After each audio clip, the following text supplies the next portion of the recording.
Salut, c'est Paul. Quand on parle robot trading, il y a plusieurs avis qui arrivent et beaucoup de personnes ont un avis sur le sujet, mais sans forcément savoir de quoi il s'agit. Très souvent, j'ai des personnes qui, quand elles n'y connaissent rien, vont me dire que de toute manière, ça ne marche pas, c'est de l'argent facile, c'est nul. D'un autre côté, d'autres personnes qui pensent que ça marche vont souvent venir me voir en me disant ben voilà, il faut que le robot fasse ça, ça, ça, sinon c'est pas un bon robot. Et du coup, tous ces avis-là sont en réalité assez incomplets. Donc aujourd'hui, je vais te montrer de mon côté ce qu'est un robot trading. Je vais également te partager l'outil que j'utilise pour faire de l'optimisation. Et je vais te montrer aussi des résultats pour que tu comprennes ce qui peut être fait, mais également ce qui ne peut pas être fait, et pourquoi un robot trading, ce n'est très souvent pas ce que l'on pense.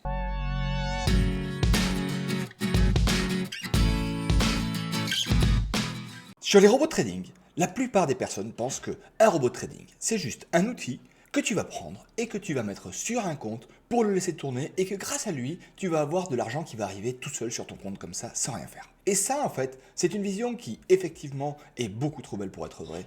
Et si on pense que c'est ça un robot trading, effectivement, dans ce cas-là, c'est une arnaque. D'un autre côté, il y a des personnes qui se disent qu'un robot trading, c'est pas forcément ça et qu'il faut réussir à trouver le bon robot qui te permettra d'avoir des bons résultats. Et là, le problème, c'est que quand on commence à creuser sur ce sujet, quand je pose la question, qu'est-ce qu'un bon robot? La réponse, c'est très souvent quelque chose du genre, c'est un robot qui va avoir des bonnes performances, qui aura déjà fait ses preuves et qui aura un drawdown qui sera tout petit. En gros, si je faisais un équivalent avec une voiture, les personnes sont en train de chercher donc une voiture hyper performante, qui n'ait pas de coût d'entretien et qui ne consomme pas trop. Donc si je fais le bilan, ça ressemble à une Ferrari qui coûterait pas cher, sans entretien. Il y a peut-être quelque chose qui ne va pas dans cette phrase. Et en fait, le robot de trading, c'est un peu plus compliqué que ça.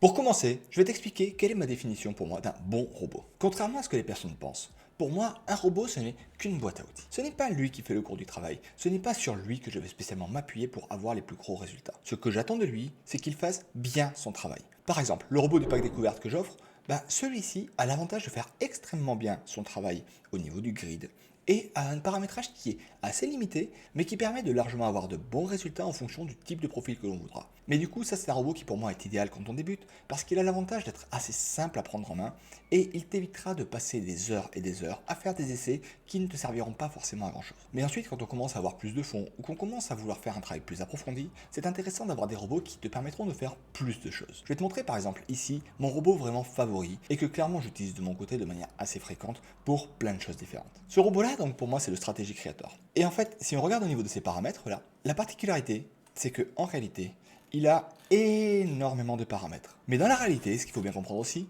c'est que de mon côté, ce robot-là, finalement, je ne vais utiliser qu'une partie de ces paramètres en fonction de ce que je vais faire pour des conditions spécifiques. Par exemple, tout le début, ici, permet de développer des stratégies en fonction de certains éléments que l'on voudra. On peut utiliser des stratégies comme ici on va utiliser des moyennes mobiles pour identifier des tendances. On peut derrière utiliser des stratégies où on va utiliser des stochastiques pour les points d'entrée.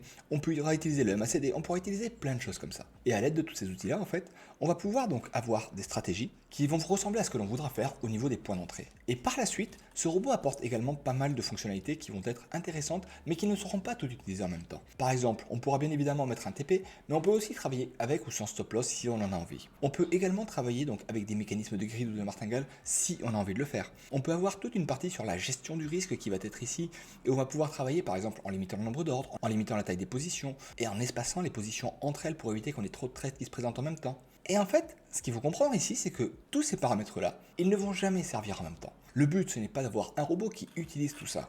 Dans la réalité, il y a uniquement certains paramètres qui vont être utilisés, mais ça ne veut pas dire que les autres paramètres ne seront pas utiles. Ça veut juste dire qu'en fonction des cas, que je te montrerai justement juste après, on peut avoir des situations où on va vouloir utiliser certains paramètres plutôt que d'autres, et que chaque situation peut être spécifique en fonction de ce que l'on veut faire. Et donc pour moi, c'est ça un bon robot. Par contre, globalement, un bon robot, pour moi, ce ne sera pas le robot où tu n'auras rien à faire et juste à le lancer. Parce que ces robots-là, je ne sais pas du tout ce qu'il va faire. Je ne sais pas quel va être son paramétrage. Je ne sais pas comment est-ce qu'il va décider de prendre des positions ou pas.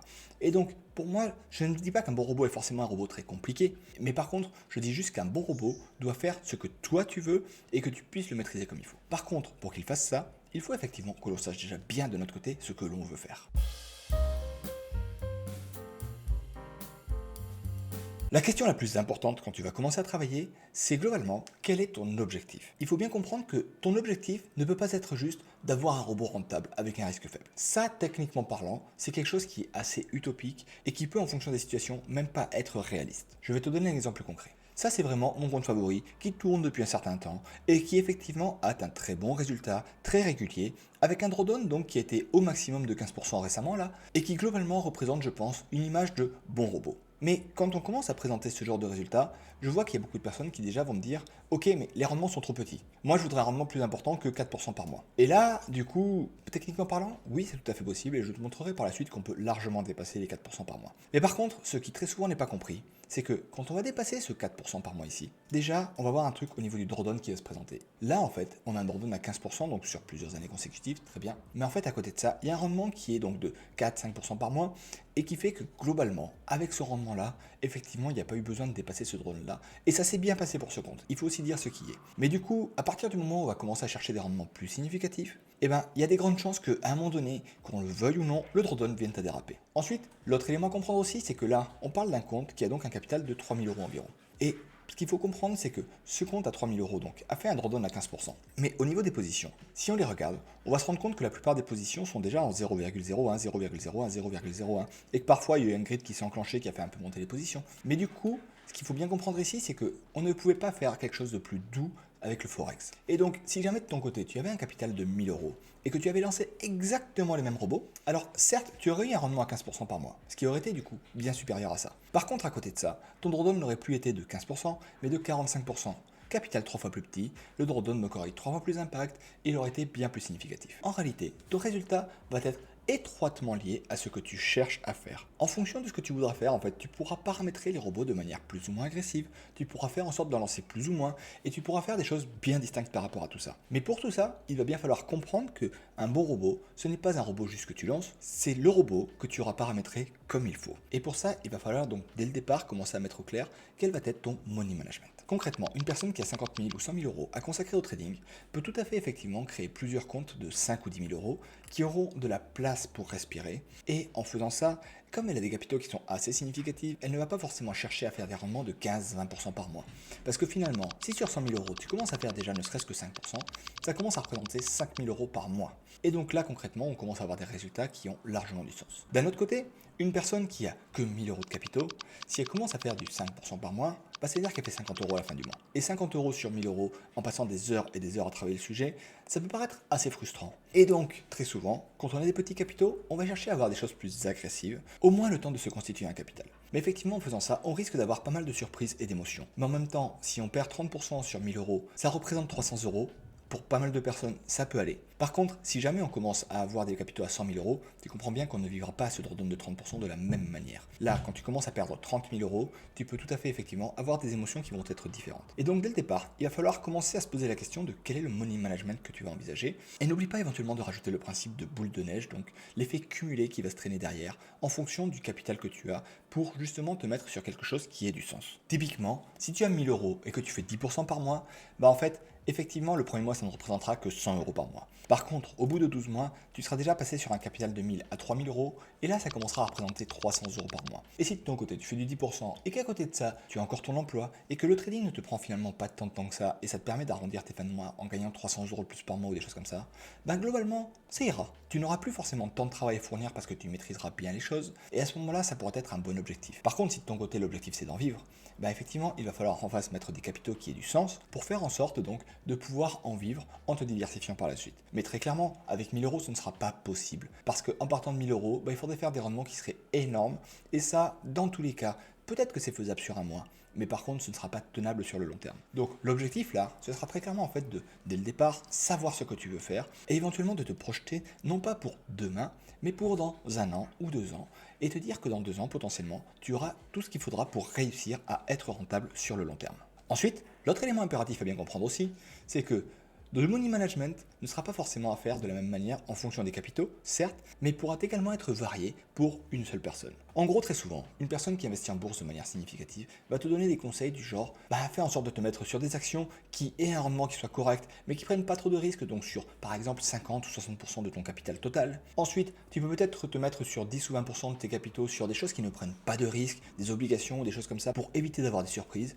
Et le reste de ton capital, tu peux éventuellement le mettre sur des choses plus à risque, comme des crypto-monnaies ou des choses comme ça qui peuvent effectivement du jour au lendemain perdre fortement de la valeur, mais qui d'un autre côté peuvent aussi fortement gagner de la valeur. Mais une personne qui te dit investis complètement uniquement dans les choses qui ont du risque, Globalement, ça peut être quelque chose d'extrêmement risqué parce que du jour au lendemain, tu peux te retrouver à perdre énormément de capitaux. Et du coup, quand tu as des capitaux, ça ne veut pas dire qu'en fait, de ton côté, il faudra que tu aies un seul type de robot. Tu pourras avoir plusieurs paramétrages de robots et qui vont te permettre par la suite d'avoir des résultats distincts en fonction des types de comptes où tu les auras mis et en fonction du type de paramétrage que tu auras fait. Du coup, grâce à ça, tu pourras effectivement avoir des comptes qui vont avoir des rendements bien supérieurs à 10% par mois, mais qui auront un risque que tu vas considérer comme plus important. Et d'un autre côté, tu pourras aussi avoir des comptes qui vont avoir un paramétrage qui sera plus doux et qui t'évitera les surprises, par contre qui auront des rendements qui seront plus petits, 2, 3, 5% par mois, parce que tu n'as pas trop envie de te prendre de surprises avec. Et donc à ce moment-là, tu comprends bien qu'une seule personne peut même avoir plusieurs objectifs. Mais pour faire ça, le truc, c'est qu'il va falloir effectivement savoir faire un paramétrage distinct qui cible bien ce que l'on souhaite faire. Et évidemment, dans tous les cas, il va falloir penser à se diversifier. Pour se diversifier, il y a plusieurs solutions. Une des solutions est effectivement, quand tu lances un compte déjà, de lancer plusieurs robots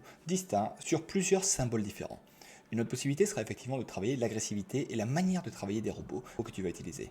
Et par la suite, quand tu vas compléter tous ces éléments-là, tu vas pouvoir avoir une vision d'ensemble sur ton money management qui te permettra d'avoir de bons résultats. Maintenant qu'on a dit tout ça, c'est bien beau. Mais concrètement, comment ça se passe? Là, je vais te montrer mon exemple pour que tu puisses voir ce que je fais et pour que tu puisses comprendre comment est-ce que je développe mes objectifs et comment je fais le travail d'optimisation qui pour moi est vraiment la clé de la réussite. Déjà de mon côté, quand j'ai commencé à faire du trading algorithmique, il y a eu une question qui vraiment m'a obsédé, qui était celle de me dire comment je fais pour savoir si un paramétrage que j'aurais pris est rentable ou ne l'est pas. La plupart du temps, quand je cherchais une réponse à cette question, je tombais sur des personnes qui me disaient fais tourner ton robot pendant un mois et à ce moment-là déjà tu auras une bonne idée de ce qu'il donne. Ok, supposons. Mais déjà là-dessus j'avais un petit problème. Si mon robot il avait fait 10% en un mois, avec un drawdown qui était de 3 ou 5% sur le mois, est-ce que ça voulait forcément dire que ce robot-là était rentable? Le souci en effet, c'est qu'il suffit que le mois d'après, ou dans 2 mois, ou dans 3 mois, ton robot il plante ton compte, et à ce moment-là, on va considérer que le robot n'était pas rentable. Mais le problème qui se pointe ici, c'est que si jamais le robot avait juste eu pas de chance, et qu'en réalité, si j'avais relancé, il aurait pu être rentable, est-ce que ça voulait dire à ce moment-là que le robot était rentable? Tu comprends la question? En fait, lancer un robot pour juste savoir s'il est rentable ou pas, c'est un peu limité. De mon côté, j'ai fini donc par travailler avec ce qu'on appelle du forward test. Le principe là-dessus, c'est assez simple. En fait, le but, ça va être de faire un travail de ce qu'on va appeler à l'aveugle. Pour faire ça, ce qu'on va faire, c'est qu'on va imaginer que l'on soit finalement au 1er janvier 2020 ou 2021 par exemple, et que de notre côté, on veut faire le paramétrage sur un robot, et on veut savoir s'il va fonctionner après cette période-là. Et pour faire ça, donc, ce qu'on va faire, c'est qu'au niveau de notre paramétrage, on va uniquement pouvoir utiliser les dates qui sont avant la date de paramétrage. Et donc ce que ça voudra dire ici, c'est que si on est au 1er janvier 2020, on ne pourra utiliser les données pour faire l'optimisation du robot que pour celles qui se trouvent avant le 1er janvier 2020. Concrètement, c'est un peu comme si tu te mettais sur un graphique et que tu disais voilà, j'ai plusieurs stratégies que je vais tester et pour savoir si elles valent le coup, ici j'ai la fin de ce que je peux voir et à ce moment-là, je prends toutes les décisions avec les informations qui se trouvent avant et ensuite je regarde ce que ça donne et ici j'aurais été gagnant ou ici j'aurais été perdant. Et ensuite, donc ce qui va se passer, c'est que de mon côté, comme je suis en théorie au 1er janvier 2020, je vais pouvoir faire comme si j'avais lancé le robot pendant des périodes plus tard pour voir quels auraient été les résultats qu'il aurait eu. Et si ces résultats sont intéressants, à ce moment-là, je vais pouvoir effectivement considérer qu'il aura été rentable. Mais d'un autre côté, si le robot m'a fait du plus 10%, plus 10%, plus 10% pendant 3 mois, puis qu'il a planté, à ce moment-là, je le verrai également de manière accélérée, et ça me permettra donc de corriger le tir avant de le lancer en production directement. Et donc c'est ça le principe de forward test. Ça, c'est le principe que de mon côté j'utilise pour valider qu'un robot soit intéressant ou pas. Et pour valider ça, comme ça fait un moment que je travaille le sujet, j'ai fini par mettre en place maintenant mon propre logiciel, qui est d'ailleurs en train d'intégrer le pack complet pour ton information. Mais du coup, c'est un logiciel qui, tu vas voir, présente pas mal d'intérêt parce qu'en fait, il est largement adaptatif et permet de travailler avec plusieurs profils différents. Pour te montrer plusieurs exemples concrets. Là, donc, j'ai fait plusieurs imports, et là, ce n'est qu'un petit morceau. Au niveau de ces imports, j'ai fait plusieurs hypothèses en fonction du profil que l'on va avoir. Mais dans tous les cas, j'ai fait ces imports sur un seul symbole, une seule unité de temps, avec un seul robot, mais j'ai fait varier les paramètres et les critères qui me font valider un passage. En fait, mon but ici, c'est de te montrer qu'un robot, ça peut avoir plusieurs utilités et que ça peut concrètement changer largement en fonction du profil de chacun. Donc ici, pour te montrer le premier exemple. Là, donc, je suis parti ici sur une optimisation avec le Strategy Creator, donc le robot que je t'ai montré juste avant, sur le GBP/USD en H1. Et avec ça, mon outil s'est occupé de faire en fait plusieurs imports court terme, donc d'une période d'un mois ici, 36 périodes d'un mois, et ensuite des imports long terme de 3 ans pour essayer d'analyser la régularité et trouver quelque chose de plutôt agressif. On a importé de manière automatique plusieurs milliers de paramètres sur des centaines de périodes court terme comme ça. Et du coup, en faisant ça, l'avantage, c'est que je vais pouvoir avoir des informations très précises sur chaque passage. Par exemple, ici, sur le passage 1757, a eu un résultat de 17 euros en faisant uniquement un trade et un drawdown de 1,46% sur la période donc du 1er janvier 2018 au 1er février 2018. Et là, comme tu veux le voir, ces informations-là, je vais les avoir ici sur plusieurs centaines de périodes, que ce soit donc sur des périodes courtes de 1 mois ou ici sur des périodes longues de plusieurs années. Et c'est donc ce qui va se passer après ça, c'est que là-dedans, j'aurai donc des passages avec chacun des paramètres spécifiques et le rôle ce sera de faire en sorte de trouver donc quels sont les paramètres qui ont de l'intérêt par rapport à ce que moi je voudrais. Et donc ici, la première difficulté qui va se présenter, c'est donc de définir qu'est-ce que moi je veux. Et en fait, comme tu as pu le voir, le moi je veux, finalement c'est quelque chose de très variable. Et donc de ce côté-là, pour moi ici, ce que j'ai fait, c'est que j'ai rajouté une partie dans cet outil où on peut intégrer des critères personnalisés. Par exemple, ici donc, on a ici le résultat en long terme est supérieur à 0 dans tous les cas. Donc ce que ça veut dire ici, c'est que déjà effectivement, je veux que sur mes imports long terme, j'ai un bilan positif. À côté de ça, ici je vais également demander à avoir un drawdown sur le court terme qui soit sur la plupart des périodes qui ont été importées de petite taille. C'est-à-dire qu'en gros, je ne veux pas que mon robot ici ait plus de 15% de drawdown dans 80% des cas, donc dans la très grande majorité des cas. Et après, donc, j'ai d'autres critères que j'intègre également et qui me permettent donc de chercher des paramètres qui soient performants. Et du coup, avec ça, ce qui va se passer, c'est que je vais avoir un bilan qui va commencer donc ici au 1er janvier 2021, donc la date à laquelle j'ai commencé mon forward test pour me demander si le robot était intéressant. Et ici, donc sur mon premier forward test, on peut voir qu'au 1er janvier 2021, en suivant cette méthodologie-là et avec les critères qui sont ici, j'aurais pris le passage 1655 et que ce passage-là, donc, dans la partie long terme, avait un drawdown de 17% et avait un potentiel rendement de 3,5% par mois sur un seul robot. Et comme tout à l'heure, tu as vu que je pouvais lancer plusieurs robots sur un seul compte, il faut donc après en rajouter d'autres pour faire monter ce rendement-là. Et tu verras ce que ça peut donner par la suite. Mais du coup, ici, ce que ça veut dire, c'est qu'en partant de ce travail-là, globalement, il y a des mois où effectivement j'aurais des bons rendements. Il y a des mois où quand même j'aurais un peu plus chaud, tu vois. Ici, j'aurais eu un drawdown à 67%, ce qui aurait pu potentiellement me faire peur. Mais du coup, l'intérêt ici, c'est qu'en faisant ça, je peux voir que globalement ici, je serais donc tombé sur un bilan sur quelques années de 2440 euros. Et pour faire ça, donc évidemment, il aura pris en compte les critères, mais il aura pris en compte les paramètres que j'aurais travaillé au préalable et qui correspondaient à quelque chose que je souhaitais au niveau d'un trading agressif pour faire monter le capital rapidement. Pour te montrer ça, donc voilà typiquement à quoi aurait ressemblé le backtest sur le passage qui potentiellement a de l'intérêt ici et qui est adapté pour moi ici à un capital que l'on souhaite faire grossir rapidement mais qui n'est pas illimité du tout. Et par exemple, ici comme on peut le voir, on est sur des grids qui vont être effectivement appliqués, mais qui vont être extrêmement agressifs dès le départ. On commence avec des grosses tailles de position, et très rapidement, on va faire grossir le grid très fortement, donc avec des ratios qui peuvent être à plus de 3, pour faire en sorte de profiter d'un rendement maximum le plus vite possible. Donc concrètement, ce que ça veut dire, c'est que quand les choses se passent bien, on a un grid qui va nous permettre de sortir extrêmement rapidement, avec de très très bons résultats. Au niveau de la courbe, donc voilà à quoi ça ressemble sur 3 années consécutives. Et au niveau du rendement, on serait parti ici sur un bénéfice de 1900 euros avec un drawdown à 38%. Et donc ce choix-là peut être proposé grâce à tout ce que j'ai eu.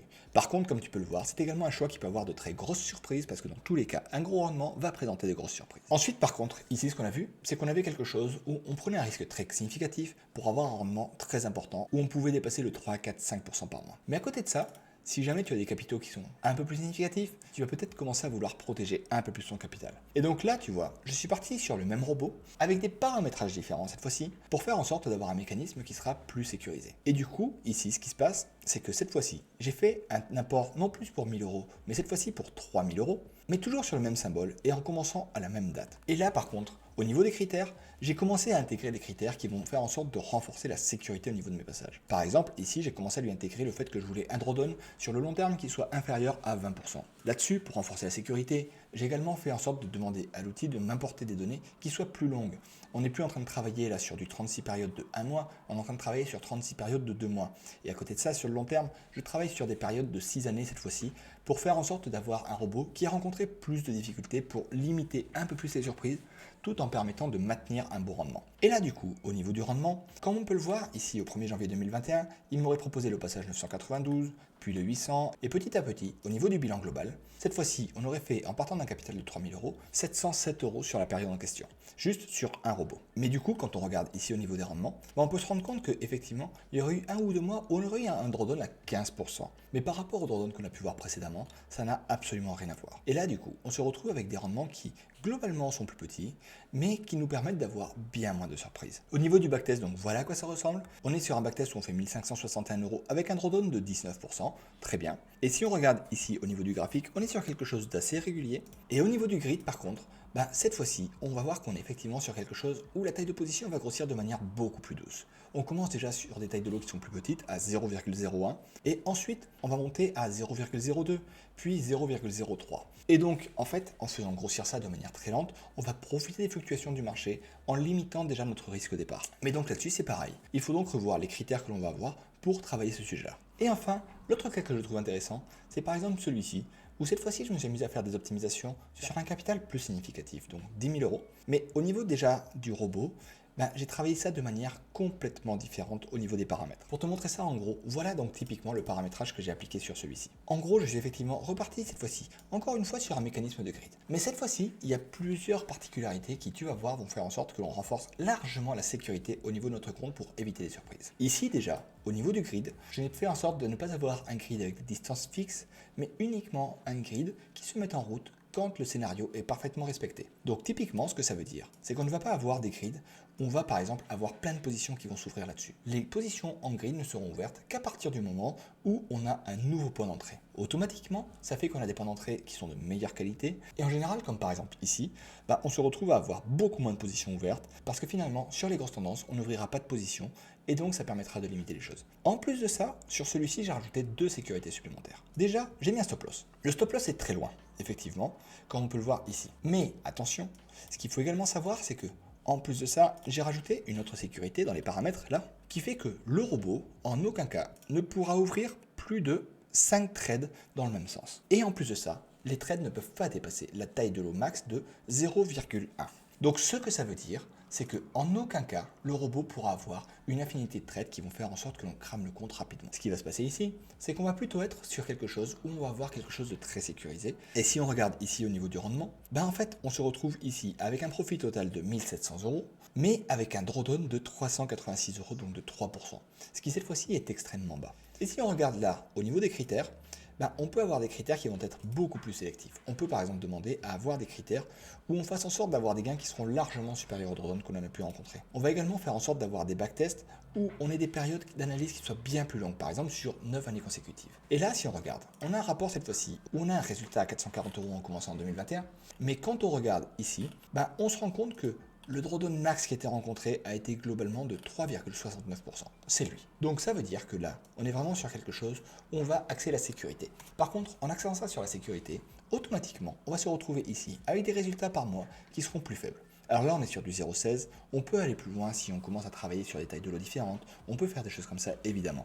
Mais du coup, ce qu'il faut bien comprendre ici, c'est que globalement, cette sécurité-là sera probablement plus adaptée à des gros capitaux pour faire en sorte de limiter le risque quand on ne cherche pas forcément à avoir des gros rendements. Et donc, tout ça, c'est bien beau, mais maintenant concrètement, qu'est-ce que ça apporte? Ce qu'il faut savoir, c'est que jusqu'à présent, ce travail était fait de manière extrêmement manuelle, avec un outil Excel que j'utilisais et qui fonctionne pour le coup très bien. Et il faut savoir qu'effectivement, avec Excel, on peut faire des analyses très poussées à partir du moment où on décompose les périodes et qu'on commence à analyser les critères. Mais là, l'avantage, c'est qu'avec l'outil, on peut beaucoup plus facilement faire beaucoup plus d'imports. Pour te donner un ordre de grandeur, voilà donc quelques imports que j'ai fait là sur la dizaine de jours qui précèdent le moment. Et donc, l'intérêt ici, c'est que comme c'est l'outil qui le fait de manière automatique, en gros, il faut surtout sélectionner le robot avec les paramètres et le symbole sur lequel on va travailler. Puis ensuite, toute l'analyse va être faite de manière bien plus simplifiée. Mais donc, maintenant qu'on a dit tout ça, à quoi ça mène exactement tout ce travail-là? En fait, ce qu'il faut comprendre ici, c'est que typiquement, quand je t'ai parlé des 1K agressifs, on peut avoir d'excellents rendements avec ça. Voilà par exemple un compte où je m'étais amusé à faire ça au tout début quand j'avais commencé à utiliser la méthode justement.